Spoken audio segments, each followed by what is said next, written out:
अस्सलाम वालेकुम नाजरीन, उस्मान सीरीज की अगली नई एपिसोड में खुश आमदीद। नाजरीन, हर बार की तरह इस बार भी हम इस एपिसोड के तमाम पार्ट्स आज ही के दिन अपलोड कर देंगे, तो जुड़े रहिए उमर एक्सप्लेन के साथ। इस एपिसोड के आगाज में हम देखते हैं कि जंगल में बाला खतून और काई सिपाहियों की सोफिया और उसके सिपाहियों के दरमियान लड़ाई जारी और सारी होती है और बाला सोफिया का मुकाबला कर रही होती है और बाला सोफिया को एक जोरदार टांग मारती है और वो जमीन पर जा गिरती है और फिर उस पर अपनी तलवारों से वार करती है, लेकिन सोफिया उसे नाकाम बना रही होती है और अपना भरपूर दिफा कर रही होती है और फिर कहती, खेल खत्म बाला, मैं तुम सब की मौत बनूंगी। तो बाला कहती, तुम हमें कुछ नहीं कह सकती हो सोफिया, और सोफिया पर अपना जोर बढ़ाती ही चली जाती है। इस दौरान एक और बाज़ंतीनी सिपाही बाला पर वार करता है। बाला अपने आप को बचाती है तो सोफिया अपने सिपाहियों से कहती है, छकड़ों को जला दो, जल्दी करो। इतने में उसके तीर अंदाज अपने तीरों को आग लगाकर छकड़ों की जानब फेंक देते हैं और इस तरह छकड़ों को आग लगना शुरू हो जाती है। बाला बहादुरी के साथ बाज़ंतीनियों का मुकाबला कर रही होती है और फिर जब वो छकड़ों को जलता हुआ देखती है तो सिपाहियों से कहती है, सिपाहियों छकड़ों की हिफाजत करो, जल्दी करो।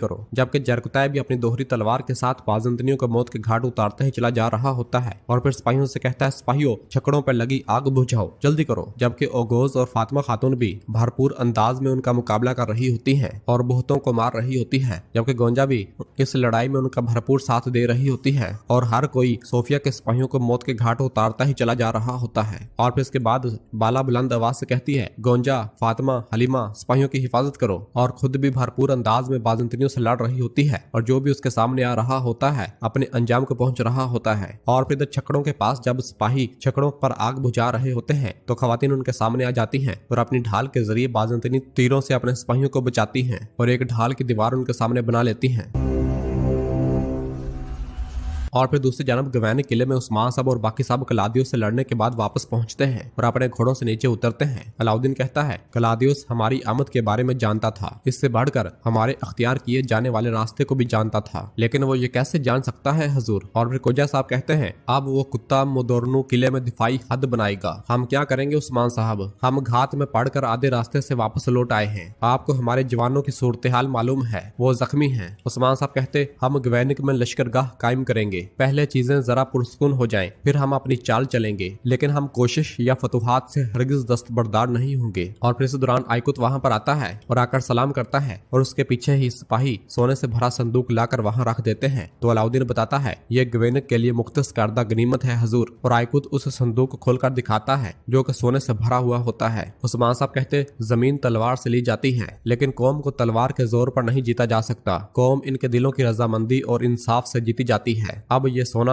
गवेनिक को जिंदगी देगा, गैर मुसलमों को किसी भी चीज की कमी नहीं रहेगी, मैं गुर्बत की हालत में किसी को नहीं देखना चाहता, इसलिए कोजा साहब ये फरीजा आपका है, यहाँ के कमानदार आप होंगे, अब अपने फरीजे की तकमील के लिए जाएं। कोजा साहब कहते, जो आपका हुक्म उस्मान साहब, गवेनिक इस्लाम के इंसाफ के साथ दोबारा फले फूलेगा। उस्मान साहब कहते हैं, इंशाल्लाह इंशाल्लाह, और कोजा साहब वहाँ से रवाना हो जाते हैं, जबकि गद्दार यगीत भी आगे बढ़ता है और पानी पीने लग जाता है। और फिर उस्मान साहब इस दौरान बुरान और तुरान से कहते हैं, बुरान तुरान, तुम मोदोरनो किले जाओगे, खुफिया तरीके से अंदर जाओगे, कितने फौजी हैं, फसीलों की सूरत हाल और हालत क्या है, तुम सब कुछ मालूम करोगे। और गद्दार यगीत ये सारी बात सुन लेता है। बुरान और तुरान कहते हैं, जो आपका हुक्म हजूर, और वो दोनों वहां से रवाना हो जाते हैं। और फिर उस्मान साहब तुर्गत साहब से कहते हैं, तुर्गत गाजी जरा आए, अब आपके साथ कुछ मुशावरत करें। और उस्मान साहब तुर्गत साहब को लेकर आगे बढ़ जाते हैं, जबकि इधर जंगल में सोफिया के सिपाही मुसलसल अपने तीर काई सिपाहियों पर बरसा रहे होते हैं। सिपाही छकड़ों पर लगी आग बुझा रहे होते हैं, जबकि तमाम खवातीन उनके सामने ढाले लिए खड़ी होती हैं और तीरों से अपने सिपाहियों का दिफा कर रही होती हैं। जबकि इस दौरान सोफिया जख्मी हालत में रेंगती हुई पीछे बढ़ रही होती है। इस दौरान रस्तियों भागता हुआ उसके पास आता है और उसे पकड़ता है और पकड़कर उठाता है और कहता है, आप जख्मी हैं, हमें पीछे हटना चाहिए। तो सोफिया गुस्से से कहती, मेरे रास्ते से हट जाओ, और अपना खंजर निकालती है और बाला को बुलंद आवाज से पुकारते हुए कहती है, बाला, मैं तुम्हें तुम्हारी बेटी के खंजर से मार डालूंगी। और वो खंजर बाला की जानब फेंक देती है।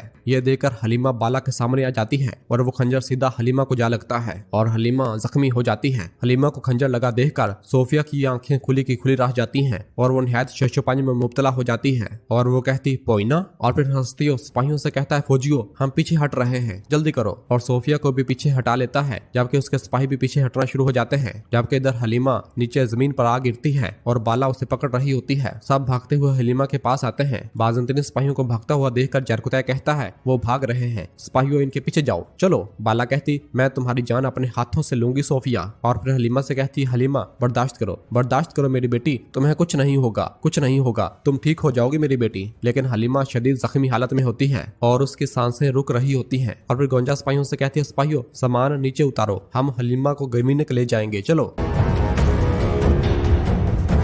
नाज़रीन फिर इसके बाद हमें मोदोर्नो किला दिखाया जाता है और किले का दरवाजा खोला जाता है। कितने में ही क्लाउदियस अपने सिपाहियों के हमरा किले की जानब आ रहा होता है। क्लाउदियस को देखकर किले का तैकफूर कहता ये कैसे हो सकता है, और क्लाउदियस अपने सिपाहियों को लेकर किले के अंदर दाखिल हो जाता है। तैकफूर परेशान होते हुए कहता हम तुमसे ज्यादा सिपाहियों की तवक्को कर रहे थे क्लाउदियस। तो क्लाउदियस कहता वाकई नकितास, मैंने अपने आदमियों को कुर्बान किया है उस्मान को पीछे धकेलने के लिए, मोदोर्नो को बचाने के लिए, क्या तुम समझ पा रहे हो। और फिर बताता है उस्मान का हदफ यहाँ है, आज मैंने इसे पीछे धकेल दिया लेकिन वो कल फिर आएगा। तो नकितास कहता मोदोर्नो का दिफा इस हालत में बहुत मुश्किल है। तो क्लाउदियस कहता तुम इसका दिफा करोगे, औरतें बच्चे बूढ़े सब हथियार उठाएंगे, हम मोदोर्नो नहीं देंगे। उनमें उस्मान के हर कदम के बारे में मुझे बताने वाला मेरा एक जासूस है, हम उनके मंसूबे जानकर अपनी तदाबीर अख्तियार करेंगे। और फिर गिवेनिक किले में उस्मान साहब और तुर्गत गाजी एक कमरे में मौजूद होते हैं और उस्मान साहब तुर्गत साहब से कह रहे होते हैं क्लाउदियस के लिए मोदोर्नो जाने वाले हमारे रास्ते के बारे में जानना नामुमकिन था। तुर्गत साहब कहते अगर दुश्मन तुम्हें मारने की जगह जानता है तो तुम्हारा दोस्त उसका दोस्त बन चुका है। ये ताबीर है, वाज़ेह है कि हमारे दरमियान गद्दार है मेरे उस्मान। उस्मान साहब कहते हम जिन्होंने बहुत से दुश्मनों की खोपड़ियों पर रियासत बनाई है, बहुत सौ की पीठ जमीन पर ले आई, लेकिन हमारे दरमियान ये गद्दार ये हमेशा हमारे रास्ते की रुकावट बन जाते हैं। तो तुर्गत गाजी कहता अजल से ऐसे ही था, अब तक ऐसे ही रहेगा।